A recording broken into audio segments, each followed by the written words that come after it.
இப்ப சாம்பார் செம்ம டேஸ்ட். நீங்க சாப்பிட்டுட்டு நம்மள புகழ்ந்து தள்ளிடுவாரு.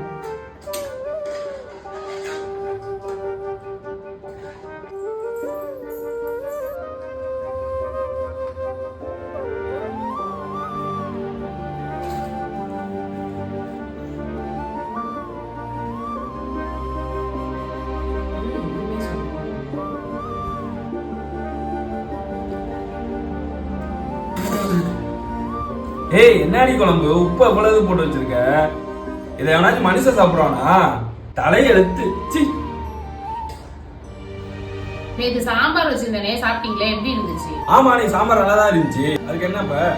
நல்லா இருந்தது இல்ல? அப்போ ஒரு வார்த்தை நல்லா இருக்குன்னு சொன்னீங்கன்னா, நல்லா இல்லாதது மட்டும் இவ்வளவு திட்டு திட்டுறீங்க. அது நல்லா இருக்கும் போது சொல்லணும்ல.